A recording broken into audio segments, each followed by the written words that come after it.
Hello साथियों, मैं पंकज वैष्णव आप सभी का स्वागत करता हूं मिशन ज्ञान चैनल पर। आज हम जानेंगे मृदा के बारे में और विशेष रूप से भारत की मृदा के बारे में। मृदा आखिर होती क्या है? मृदा, या जिसे हम कॉमन भाषा में मिट्टी कहते हैं, वो भूमि की सतह के ऊपर एक पतली परत होती है जो कि असंगठित दानेदार कणों से बनी हुई होती है। मृदा एक प्राकृतिक संसाधन है जो कि मानव जाति के लिए बहुत ज़्यादा मूल्यवान है। मृदा का निर्माण कैसे होता है? मृदा जीव जंतुओं, पेड़ पौधों और खनिज पदार्थों के क्षरण से बनती है, उनके टूटने से बनती है। मृदा एक जीवित सिस्टम है, उसमें जीवन होता है। जैसे कि मानव का विकास होता है, वो धीरे धीरे खत्म होने लगता है और अंत में वो मृत्यु हो जाती है, उसी प्रकार मृदा भी एक जीवित सिस्टम है। मृदा का विकास होता है, उसका क्षरण होता है और अंत में मृदा खत्म हो जाती है और ये साइकिल चलता रहता है। तो मृदा से रिलेटेड एग्जाम के लिए हमें कौन कौन से पॉइंट ध्यान में होने चाहिए कि मृदा आखिर होती क्या है?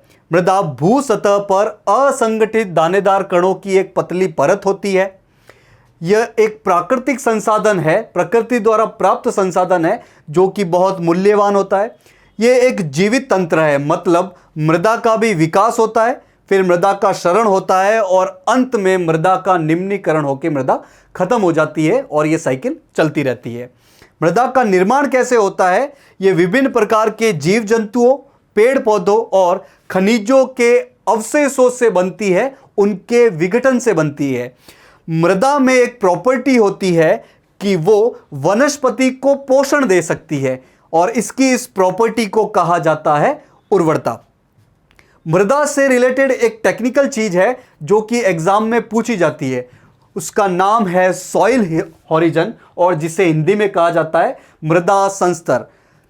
मृदा के अलग अलग स्तर होते हैं, उसकी सबसे ऊपरी सतह से लेकर सबसे निचली सतह तक, और इन्हीं को कहा जाता है मृदा संस्तर। ये सारे स्तर एक दूसरे से भौतिक और रासायनिक रूप से अलग अलग होते हैं। इन अलग अलग पार्ट्स को, इन अलग अलग स्तर को मुख्यतः 4 भागों में बांटा गया है। सबसे ऊपर वाला क संस्तर, फिर ख, फिर ग और अंत में घ संस्तर होता है। और ये जो घ संस्तर होता है वो मृदा की मूल चट्टान से बनता है, या यूं कहो कि मृदा की जनक चट्टान ही होता है घ संस्तर। अब ये जो मृदा बनी है, इसके बनाने में 5 इंपॉर्टेंट फैक्टर्स का योगदान होता है, 5 महत्वपूर्ण कारकों का योगदान होता है जो कि मृदा को बनाने में बहुत ज़्यादा उपयोगी होते हैं। कौन कौन से हैं ये 5 मुख्य कारक? एक है मूल पदार्थ, दूसरा है उच्चावच, तीसरा है जलवायु, चौथा है जैविक क्रियाएं और पांचवा है समय। इन 5 कारकों को एक एक करके समझते हैं। पहला है मूल पदार्थ। मूल पदार्थ मतलब कि जिससे मृदा बनी है। मूल पदार्थ या जनक चट्टान जैसी होगी, मृदा भी वैसी ही होगी। जैसे कि आप जानते हो कि दक्षिण भारत में काली मिट्टी ज़्यादा मिलती है। इसका कारण है कि बेसाल्टिक चट्टानों के अपर्दन से या बसाल्टिक चट्टानों के टूटने से काली मृदा का निर्माण हुआ है। तो जिस स्थान पर जैसी चट्टान होगी वहां पर वैसी ही मृदा बनेगी। दूसरा कारण है उच्चावच या यूं कहे भू आकृति। अगर पहाड़ी क्षेत्र होगा तो वहां पर ढलान के कारण मिट्टी इतनी गहरी नहीं होगी, बल्कि मिट्टी एकदम पतली होगी। वहीं जो मैदानी क्षेत्र है जहां पर ढाल एकदम जीरो है, वहां मिट्टी बहुत गहरी होगी, मिट्टी बहुत मोटी होगी। तो उच्चावच का भी बहुत ज्यादा इफेक्ट पड़ता है मृदा के निर्माण पे। तीसरा है जलवायु। जिन क्षेत्रों में तापमान ज्यादा होगा और बारिश कम होगी, वहां की मिट्टी सूखी होगी और रेतीली मिट्टी होगी। वहीं जिन क्षेत्रों में तापमान कम और वर्षा या नमी ज्यादा होगी, वहां की मिट्टी थोड़ी गीली होगी। चौथा कारण है जैविक क्रियाएं। जिन क्षेत्रों में पेड़ पौधे और जीव जंतु ज्यादा होंगे, वहां की मिट्टी में जैविक पदार्थ ज्यादा मिलेंगे और वो मिट्टी ज्यादा उपजाऊ होगी। वहीं जिन क्षेत्रों में वनस्पति कम और जीव जंतुओं की एक्टिविटी कम होगी वहां की मिट्टी कम उपजाऊ होगी, उनमें जैविक पदार्थ कम होगा। पांचवा और सबसे इंपॉर्टेंट कारण है समय। समय के साथ साथ मृदा में ये जैविक क्रियाएं बढ़ने लगती है और जलवायु का इफेक्ट भी बहुत ज्यादा देखने को मिलेगा। तो समय जितना ज्यादा होगा मृदा भी उतनी ज्यादा परिपक्व होती जाएगी। तो ये 5 मुख्य कारण है जो कि मृदा को बनाने में एक इंपॉर्टेंट रोल अदा करते हैं। कौन कौन से हैं 5 कारण? मूल पदार्थ, उच्चावच, जलवायु, जैविक क्रियाएं और समय। अब हम आते हैं भारत की मृदाओं पर। भारत की मृदाओं को मुख्य रूप से 8 भागों में बांटा गया है। किसने बांटा भारत की मिट्टी को 8 भागों में? ये कृषि मंत्रालय के अंतर्गत एक संगठन है जिसका नाम है भारतीय कृषि अनुसंधान परिषद। तो एग्जाम में यदि क्वेश्चन आए कि भारत की मृदा को किस संस्था ने 8 भागों में बांटा है, तो नाम होगा कृषि मंत्रालय के अंतर्गत आने वाली एक संस्था भारतीय कृषि अनुसंधान परिषद। ये 8 प्रकार की मिट्टी कौन कौन सी है भारत की? जलोढ़ मिट्टी, काली मिट्टी, लाल और पीली मिट्टी, लेटेराइट, शुष्क, लवणीय या क्षारीय, पीटमय और वन मिट्टी। इन 8 मिट्टियों को हमें डिटेल में देखना है। इन 8 मिट्टियों से रिलेटेड हमें मुख्यतः 3 बातें करनी है। एक तो इनकी उत्पत्ति कैसे हुई है, इनकी मुख्य विशेषताएं क्या है, और सबसे जरूरी बात यह कि ये भारत के कौन से भाग में पाई जाती है। तो शुरू करते हैं एक एक करके 8 मिट्टियों के बारे में देखना। सबसे पहले आती है जलोढ़ मिट्टी। जलोढ़ मिट्टी नदियों के जलों के साथ आई गई मिट्टी को ही जलोढ़ मिट्टी कहते हैं और यह मुख्यतः भारत के उत्तरी क्षेत्रों में मिलती है जहां पर गंगा, ब्रह्मपुत्र और सिंधु नदियां अपने साथ बहुत ज्यादा मिट्टी लाती है। तो जलोढ़ मिट्टी की उत्पत्ति कैसे होती है? हिमालय से निकलने वाली बड़ी नदियों जिसमें गंगा, सिंधु और ब्रह्मपुत्र आती है तथा उनकी सहायक नदियां आती है, उन नदियों के द्वारा लाई गई काप मिट्टी से बनती है जलोढ़ मिट्टी। जलोढ़ मिट्टी की मुख्य विशेषताएं क्या है?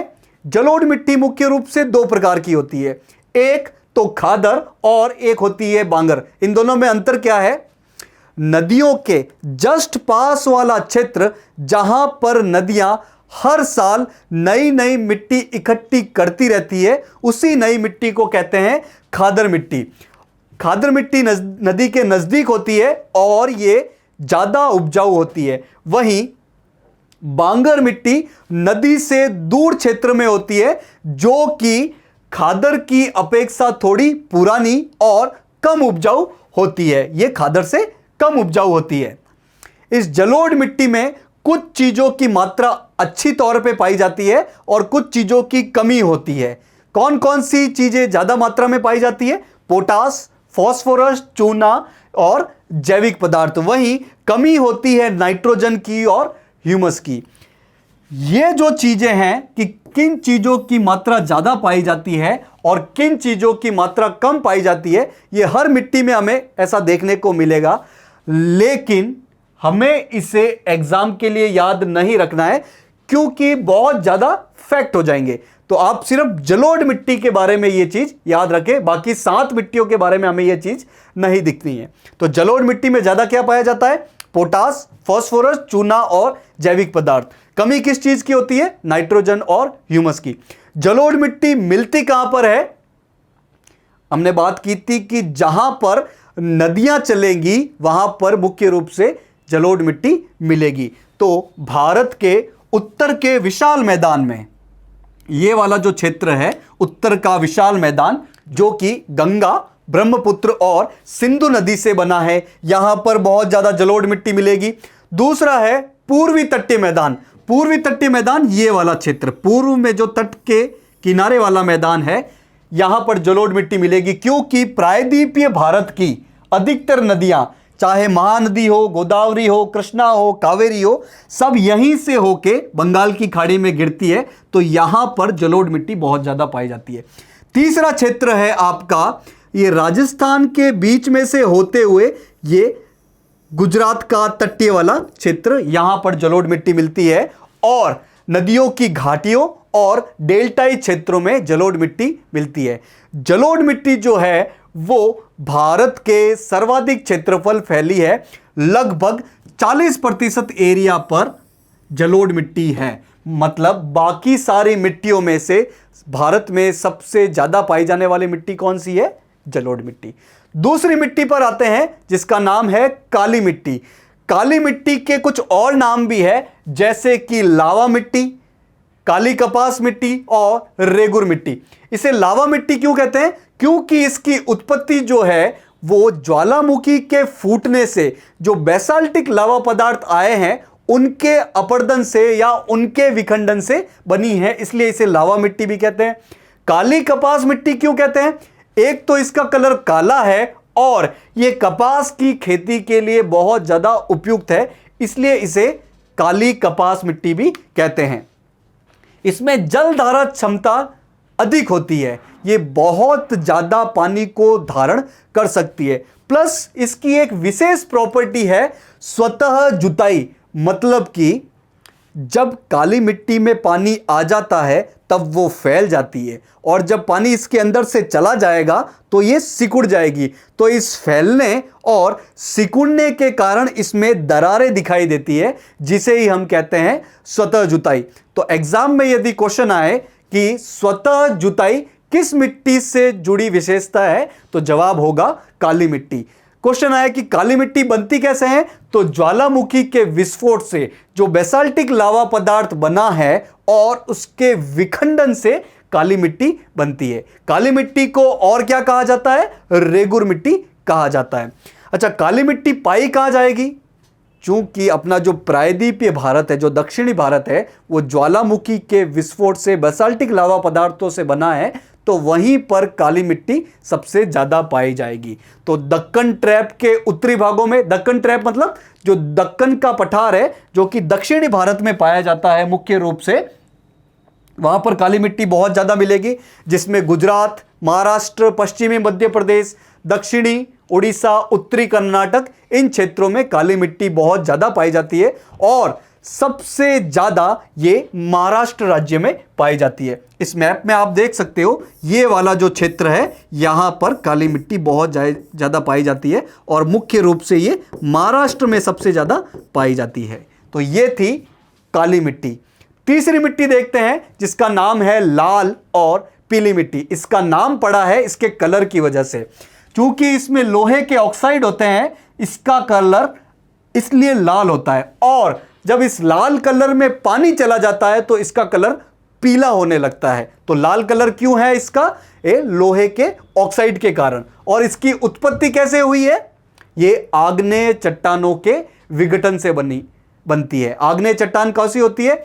जो कि ज्वालामुखी विस्फोट में जो नया नया लावा होता है उसके जमने से आग्नेय चट्टान बनती है और इन आग्नेय चट्टानों के विखंडन से ये लाल पीली मिट्टी बनती है। इसका रंग हमने देख लिया है, लाल क्यों होता है? लोहे के ऑक्साइड के कारण। और पीला क्यों होता है? जब इसमें पानी आ जाता है, जल समायोजित हो जाता है, तब इसका कलर पीला होने लगता है। ये लाल पीली मिट्टी जब शुष्क और ऊंचे मैदानों में पाई जाती है तो वो अनुपजाऊ होती है और इसकी प्रकृति जो है वो क्षारीय नहीं है बल्कि अम्लीय प्रकृति है। पीएच इसका 7 से कम है। हालांकि ये बात आपको याद नहीं रखनी है, इतना ही याद रखना है कि लाल पीली मिट्टी जो है वो अम्लीय प्रकृति की होती है।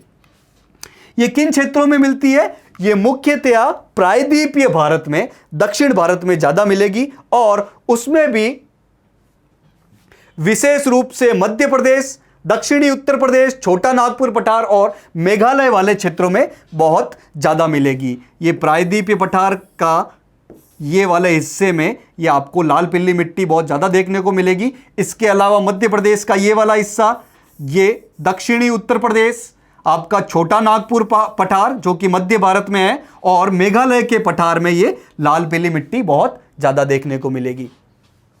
चौथी है आपकी लेटेराइट मिट्टी। लेटेराइट मिट्टी कहां बनती है? जहां पर तापमान भी ज्यादा होगा और जहां पर वर्षा भी बहुत ज्यादा होगी, उन क्षेत्रों में ये लैटेराइट मिट्टी बनेगी। तापमान और वर्षा की ये जो कार्मिक परिवर्तन होता है उन क्षेत्रों में लैटेराइट मिट्टी ज्यादा बनेगी। इसका कलर भी लाल होता है। ये उर्वरक कम होती है, मतलब इसमें पोषक तत्वों की कमी होती है। इसका मेन उपयोग जो है वो ईंटें बनाने में यूज आता है। और अगर फसलों की बात की जाए तो ये चाय और इलायची की खेती के लिए सबसे ज्यादा उपयुक्त मिट्टी है। दक्षिण भारत में तमिलनाडु, आंध्र प्रदेश और केरल में इस लैटेराइट मिट्टी में काजू की फसल बहुत ज्यादा होती है। ये किन क्षेत्रों में मिलेगी? ये पश्चिमी घाट और पूर्वी घाट में बहुत ज्यादा मिलती है, प्लस मध्य भारत में राजमहल की पहाड़ियों में ज्यादा मिलेगी। मध्य भारत में राजमहल की पहाड़ियों में ये ज्यादा देखने को मिलेगी। इसके अलावा पश्चिमी घाट, चूंकि यहां पे बारिश भी ज्यादा होती है और तापमान भी ठीक ठाक रहता है, इसके अलावा पूर्वी घाट में भी ये बहुत ज्यादा देखने को मिलेगी। नेक्स्ट मिट्टी है अपनी शुष्क मिट्टी। नाम से ही पता चल रहा है कि इसमें सूखापन होगा, ये सूखी मिट्टी होगी। यानी कि जिन क्षेत्रों में बरसात कम है और तापमान ज्यादा है उन क्षेत्रों में ये मिट्टी बहुत ज्यादा मिलेगी। इसका रंग जो है वो लाल से लेकर किशमिशी भूरा रंग तक इसका कलर देखने को मिलेगा। इसमें नमी कम होगी और नमी कम होने से चूंकि वनस्पति कम होगी तो वनस्पति कम होने के कारण ह्यूमस भी कम होगा और अल्टीमेटली ये कम उपजाऊ या जिसे हम अनुर्वर कहते हैं वो मिट्टी ये होगी। इस मिट्टी में सूखापन होने के कारण नीचे की ओर, इस मिट्टी के नीचे की ओर चूना ज्यादा होता है, तो वो चूना धीरे धीरे कंकड़ की परत में बनने लगता है, कंकड़ की परत में चेंज होने लगता है। तो जब आप इसमें सिंचाई के लिए पानी डालोगे तो वो कंकड़ उस पानी को नीचे नहीं जाने देगा, इसलिए उसमें जब सेकेंड टाइम सिंचाई का पानी डालोगे तो उस मिट्टी को नमी बहुत जल्दी ही मिलने लगेगी। क्यों? क्योंकि उस कंकड़ पत्थर के परत की वजह से पानी नीचे नहीं जा रहा है। ये कौन से क्षेत्रों में मिलेगी? ये भारत के सूखे क्षेत्रों में, विशेष तौर पर ये पश्चिमी राजस्थान में बहुत ज्यादा देखने को मिलेगी, जहां पर तापमान बहुत ज्यादा है और नमी या बारिश बहुत कम है। नेक्स्ट मिट्टी है अपनी लवणीय मिट्टी या क्षारीय मिट्टी। नाम से ही समझ में आ रहा है कि इसमें लवण ज्यादा होता है। तो इसकी उत्पत्ति कैसे होती है? भारत के अलग अलग क्षेत्रों में लवणीय मिट्टी बनने के अलग अलग कारण देखने को मिलते हैं। जैसे कि आपका गुजरात के जो कच्छ का रण क्षेत्र है, जहां पर नमक का एक तरह से रेगिस्तान देखने को मिलेगा, वहां पर नमक की जो मुख्य मात्रा आती है वो दक्षिणी पश्चिमी मानसून के साथ आता है। यदि हम डेल्टा क्षेत्रों की बात करें, डेल्टा क्षेत्र कौन से होते हैं? जहां पर नदी समुद्र में गिरने से पहले दलदली क्षेत्र बनाती है, वो डेल्टा प्रदेश कहलाता है। तो डेल्टा प्रदेश में समुद्र का पानी आ जाने की वजह से वहां पर लवणीय मिट्टी देखने को मिलेगी। प्लस कुछ सूखे क्षेत्र है जहां पर तापमान ज्यादा है, प्लस अगर आपने अंधाधुंध सिंचाई की, बहुत ज्यादा सिंचाई की, तो तापमान ज्यादा होने की वजह से कैपिलरी एक्शन यानी कि जमीन के नीचे से पानी सतह पर आना, उसकी वजह से जमीन के नीचे के लवणीय पदार्थ भूमि की सतह पर आने लगते हैं, तो उससे लवणीय मिट्टी बनने लगती है। तो लवणीय मिट्टी भारत में अलग अलग क्षेत्रों में देखने को मिलेगी और इनके कारण भी अलग अलग देखने को मिलेंगे। जैसे कि हमने बात की कि कच्छ के रण में, गुजरात के कच्छ के रण में दक्षिणी पश्चिमी मानसून के साथ बहुत ज्यादा लवणता आ जाती है, इसलिए वहां पे लवणीय मिट्टी ज्यादा पाई जाती है। डेल्टा क्षेत्रों में समुद्री जल के भराव के कारण लवणीय मिट्टी देखने को मिलती है। वहीं शुष्क जलवायु क्षेत्र में, जहां पर बारिश ज्यादा नहीं होती है, नमी ज्यादा नहीं होती है, अगर उन क्षेत्रों में आपने सिंचाई ज्यादा की या जल भराव ज्यादा हुआ वहां पर, तो कैपिलरी एक्शन की वजह से भूमि के नीचे से लवण सतह पर आने लगते हैं और वहां पर लवणीय मिट्टी बनने लगती है। ऐसा जो क्षेत्र है जहां पर सिंचाई अधिक हुई है, और शुष्क जलवायु के कारण ये लवणीय मिट्टी बनने लगी है, वो है पंजाब हरियाणा, जहां पर हरित क्रांति ज्यादा हुई थी, सिंचाई ज्यादा हुई थी। तो ये लवणीय मिट्टी हमने देख लिया कि कहां कहां पाई जाती है। ये पश्चिमी गुजरात में यानी कच्छ के रण में, पूर्वी तट का जो डेल्टा वाला क्षेत्र है, ये पूर्वी तट का डेल्टा वाला क्षेत्र है। पश्चिम बंगाल का सुंदरवन क्षेत्र है, ये पश्चिम बंगाल का सुंदरवन क्षेत्र है जहां पर समुद्र का पानी आ जाता है।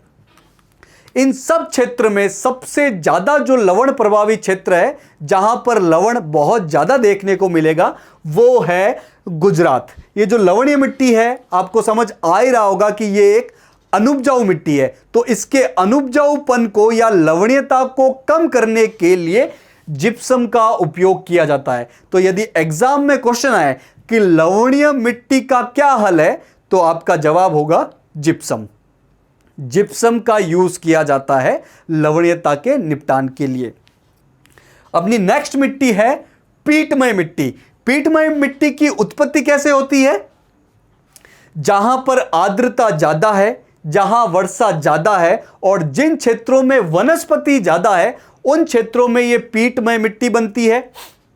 इसका रंग, चूंकि वनस्पति की मात्रा ज्यादा होती है, इसलिए काला होता है और इसमें जैविक पदार्थों की मात्रा करीब 40 से 50% होती है। मतलब इसमें 50% से ज्यादा तो जैव पदार्थ होते हैं और जैव पदार्थ ज्यादा होने की वजह से यह मिट्टी क्षारीय होती है। कहां कहां मिलेगी ये उत्तरी बिहार वाले क्षेत्र में, उत्तरी बिहार में, दक्षिणी उत्तराखंड जहां पर वनस्पति बहुत ज्यादा है, पश्चिम बंगाल का जो तटीय क्षेत्र है वहां पर बहुत ज्यादा देखने को मिलेगी। इसके अलावा उड़ीसा और तमिलनाडु में भी ये पीटमय मिट्टी बहुत ज्यादा देखने को मिलेगी।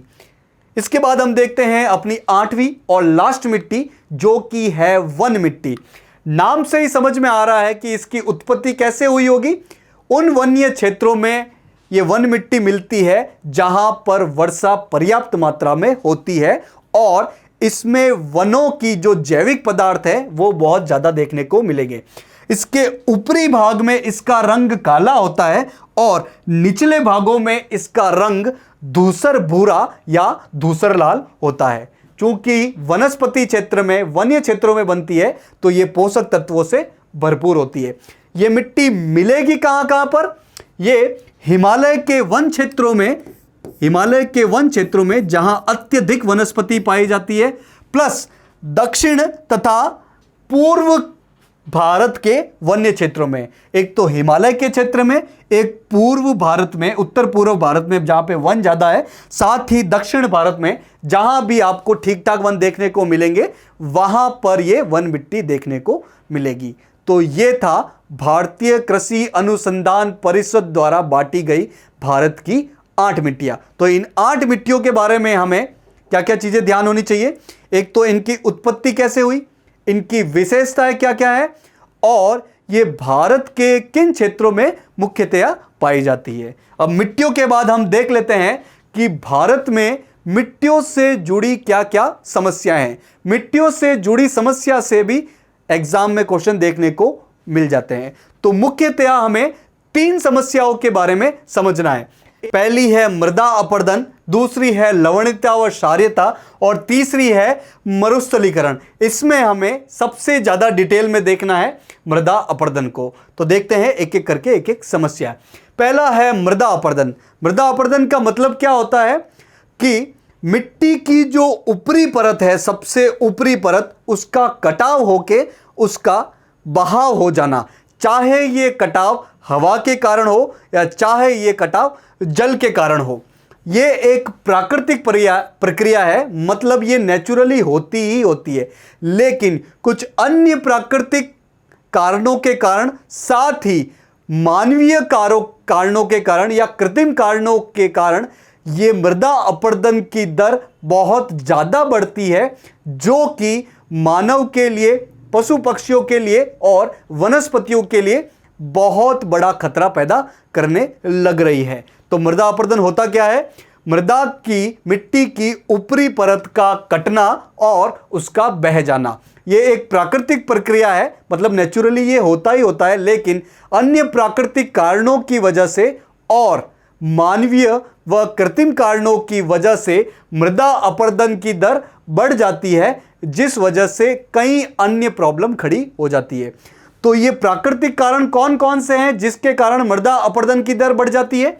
एक तो है तेज और मूसलाधार बारिश, दूसरा है तेज हवा, और तीसरा है भूमि का तेज ढाल। यदि ढाल ज्यादा होगा तो हल्की हवा और हल्की जल के कारण भी मृदा का अपरदन होने लगेगा। और कृत्रिम कारणों में देखा जाए तो एक तो है वनों की कटाई, चूंकि पेड़ और वन मिट्टी को पकड़ के रखते हैं। यदि हम इन वनों को और पेड़ों को काट डालेंगे तो ये पकड़ धीरे धीरे कमजोर होने लगेगी और मिट्टी का कटाव या मिट्टी का अपरदन बहुत ज्यादा बढ़ने लगेगा। दूसरा कृत्रिम कारण है, मानवीय कारण है अतिचारण। जब मनुष्य पशुओं को बहुत ज्यादा चराने लगता है तो घास की कमी होने लगती है, मिट्टी पे पकड़ कम होने लगती है और मिट्टी का कटाव बढ़ने लगता है। तीसरा है खेती के अवैज्ञानिक और दोषपूर्ण तरीके, जिसमें आता है झूम खेती। झूम खेती मतलब कि पहाड़ी क्षेत्रों में, कुछ जनजातीय क्षेत्रों में क्या किया जाता है कि वनस्पति और पेड़ पौधों को काट दिया जाता है और फिर उस खाली जमीन पर खेती की जाती है। 2-3 साल बाद जब उस जमीन का उपजाऊपन कम होने लगता है तब उस जमीन को छोड़कर फिर नई जमीन की तलाश में निकला जाता है और वहां पर भी जो वनस्पति और पेड़ पौधे होते हैं उसको काट के ये प्रक्रिया दोहराई जाती है। तो चूंकि झूम खेती में वनस्पति को काट के जला दिया जाता है तो ये भूमि पर वनस्पति की पकड़ को कम करता है और भूमि का, मृदा का अपरदन बढ़ा देता है। एक है फसल चक्र नहीं अपनाना। एक ही तरह की फसल लगाते रहने से भूमि का उपजाऊपन कम होने लगता है और उसका अपरदन बढ़ने लगता है। यानी कि एक ही फसल लगाते रहने से मृदा अपरदन बढ़ता है। एक है गलत तरीके से जुताई करना। यह सब कारण है किस चीज से? मृदा अपरदन को बढ़ाने के ये कारण है। इसके अलावा ढांचागत कार्य यानी कि सड़क का, बिल्डिंग का, पुल का निर्माण करने के लिए जब पहाड़ों को काटा जाता है तब भी मृदा अपरदन की दर बढ़ने लगती है। अब इस मृदा अपरदन के कारण क्या क्या प्रभाव पड़ते हैं? एक तो मिट्टी की उपजाऊपन या उर्वरता कम होने लगती है और कृषि की उत्पादकता में भी कमी होती है, क्योंकि जो मृदा की ऊपरी परत होती है वो बहुत ज्यादा उपजाऊ होती है। इसके अलावा कृषि योग्य भूमि में कमी आ जाएगी, मिट्टी की आर्द्रता और भूमि जल स्तर में कमी होने लगेगी, साथ ही वनस्पति सूखने लगेगी और मरुस्थलीय क्षेत्र का विस्तार होने लगेगा। इस मृदा अपरदन को आप 2 तरीकों से देख सकते हो कि ये किन किन कारणों से होती है। पहला है पवन अपरदन। हवाओं के द्वारा यदि मिट्टी का कटाव होता है, मिट्टी का अपरदन होता है तो उसे पवन अपरदन कहते हैं। यह पवन अपरदन किन क्षेत्रों में ज्यादा होगा? जिन क्षेत्रों में जलवायु शुष्क या अर्ध शुष्क होगी उन क्षेत्रों में पवन अपरदन ज्यादा होगा, जैसे कि पंजाब, हरियाणा, गुजरात, राजस्थान। इन क्षेत्रों में, भारत के उत्तर पश्चिमी और पश्चिमी क्षेत्रों में जहां पर जलवायु शुष्क है वहां पर पवन अपरदन बहुत ज्यादा होता है। दूसरा है जल अपरदन। यदि मिट्टी का कटाव बहते जल के कारण हो रहा है तो उसे कहेंगे जल अपरदन। ये किन क्षेत्रों में ज्यादा होता होगा? ये जहां पर ढलान ज्यादा है, जैसे कि मुख्य रूप से पहाड़ी क्षेत्रों में, या फिर जहां पर वर्षा बहुत ज्यादा हो रही है, भारी वर्षा हो रही है, उन क्षेत्रों में जल अपरदन ज्यादा होगा। अगर भारत में देखा जाए कि पवन अपरदन ज्यादा होता है या जल अपरदन ज्यादा होता है तो भारत में जल अपरदन ज्यादा होता है। चंबल घाटी क्षेत्र यानी कि चंबल जिन क्षेत्रों से होकर बहती है और उसमें भी मुख्य रूप से पश्चिमी मध्य प्रदेश और राजस्थान का दक्षिणी पूर्वी और पूर्वी क्षेत्र, उसमें जल अपरदन इतना ज्यादा हो गया है कि वहां पर बहुत बड़े बड़े खड्डे होने लगे हैं और उन खड्डों वाली भूमि को खंड भूमि या उत्खाद भूमि कहते हैं। तो ये खंड भूमि और उत्खाद भूमि किस क्षेत्र से रिलेटेड है? चंबल घाटी क्षेत्र से रिलेटेड है। और चंबल घाटी क्षेत्र में ये किस अपरदन का उदाहरण है? ये जल अपरदन का उदाहरण है। अगर मृदा अपरदन देखा जाए कि किस राज्य में सबसे ज़्यादा होती है, तो ये राजस्थान में सबसे ज़्यादा होता है। वहाँ पर पवन अपर्दन और जल अपर्दन दोनों ही होता है। मिट्टी की जो दूसरी समस्या है वो है लवणीयता व क्षारीयता, यानी कि मिट्टी में नमक पाया जाना। नमक कैसे पाया जाता है? अभी हमने देखा था कि जब सूखे क्षेत्र में जहां पर बारिश तो है कम और तापमान ज्यादा होने की वजह से वाष्पीकरण है ज्यादा, तो वहां पर कैपिलरी एक्शन होगा, या जिसे हिंदी में कहा जाता है केशिका होगा। इस कैपिलरी एक्शन की वजह से धरती के अंदर में जो लवण होते हैं, जिसमें मुख्य रूप से सोडियम, कैल्शियम आदि होते हैं, वो धरती पर आने लगते हैं, जिस वजह से धरती पर नमक या लवण की मात्रा बढ़ने लगती है और उस क्षेत्र में लवणीय व क्षारीय मिट्टी बहुत ज्यादा पाई जाती है। तीसरी प्रॉब्लम है मरुस्थलीकरण। एक तो वनों के बहुत ज्यादा कटाव के कारण, साथ ही अनियंत्रित पशुचारण के कारण, अत्यधिक मिट्टी के अपरदन के कारण और भूमि के अंदर जो जल होता है उस जल स्तर में कमी के कारण मृदा में नमी और जैविक पदार्थों की कमी होने लगती है और भूजल स्तर का फिर धीरे धीरे अभाव होने लगता है। इस वजह से उस क्षेत्र में वनस्पति एकदम कम होती है, साथ ही वनस्पति उत्पन्न करने की क्षमता भी कम होने लगती है। तो इन क्षेत्रों को कहा जाता है मरुस्थल। जिन क्षेत्रों में वनस्पति कम हो या उस क्षेत्र की यदि वनस्पति पैदा करने की क्षमता ही कम होने लगे तो उस क्षेत्र को कहा जाता है मरुस्थल। तो ये मरुस्थलीकरण की प्रॉब्लम भी अभी भारत में बढ़ती हुई नजर आती है। तो ये तीन प्रॉब्लम जो बड़ी प्रॉब्लम है मृदा से जुड़ी हुई। अब मृदा को संरक्षण करना बहुत ज्यादा जरूरी है, चाहे वो वनस्पति के लिए हो, चाहे वो जीव जंतुओं के लिए हो और अल्टीमेटली चाहे वो मानव के लिए हो। अब मृदा संरक्षण का सबसे इंपॉर्टेंट तरीका है वृक्षारोपण। वृक्ष बहुत ज्यादा से ज्यादा लगाए जाए ताकि वृक्ष मिट्टी को पकड़ के रख सके और मृदा का क्षरण होने से, मृदा का अपरदन होने से, मरुस्थलीकरण होने से बचाया जा सके। दूसरा है वैज्ञानिक कृषि पद्धति। कृषि करने के तरीके वैज्ञानिक तरीकों हो, जिसमें मल्चिंग की जाए। मल्चिंग मतलब कि पौधों के आसपास वनस्पतियों को, पत्तों को बिछाया जाए या फिर प्लास्टिक के ये पन्ने लगाए जाए, प्लास्टिक लगाया जाए ताकि मिट्टी में नमी बरकरार रहे, साथ ही जल या पवन की वजह से इनका अपरदन न हो। इसे ही कहा जाता है मल्चिंग। दूसरा है फसल चक्र। एक ही फसल न लगाएं बल्कि अलग अलग प्रकार की फसलों को एक जमीन पर लगाएं ताकि मिट्टी की उपजाऊपन बरकरार रहे और मिट्टी का क्षरण, मिट्टी खराब ना हो। तीसरा है झूम खेती पर रोक। हमने अभी देखा वनस्पतियों को काट कर, उनको जलाकर फिर वहां पर खेती की जाती है और 2-3 सालों में उस क्षेत्र को छोड़कर नई भूमि की तलाश की जाती है। तो इस तरह की जो प्रैक्टिसेस है, इस तरह की जो पद्धतियां हैं, उस पर रोक लगाई जानी चाहिए, कम होनी चाहिए ताकि भूमि का, मिट्टी का क्षरण न हो। चौथा है सीढ़ीदार खेती। पर्वतीय क्षेत्र में जहां पर ढलान ज्यादा होता है वहां पर चूंकि पानी का बहाव बहुत ज्यादा होता है तो वो बहुत सारी मिट्टी अपने साथ बहाकर लेके जाता है। तो उन क्षेत्रों में सीढ़ियां नुमा खेती की जाए ताकि पानी का बहाव कम हो, साथ ही पानी को ठहरने के लिए जगह मिल जाए ताकि भूजल स्तर में भी वृद्धि होने लगे। साथ ही अतिचारण पर रोक करना भी बहुत जरूरी है। अतिचारण मतलब पशुओं द्वारा घास खाने के लिए बहुत ज्यादा चारण करना। तो ये अतिचारण पर नियंत्रण करके भी मृदा का संरक्षण किया जा सकता है। तो ये थी मृदा से जुड़ी हुई वो सारी बातें जो एग्जाम के लिए बहुत ज्यादा महत्वपूर्ण है। तो आशा है कि आज का लेक्चर आपको समझ में आया होगा। मिशन ज्ञान से जुड़ने के लिए आप सभी लोगों का बहुत बहुत धन्यवाद।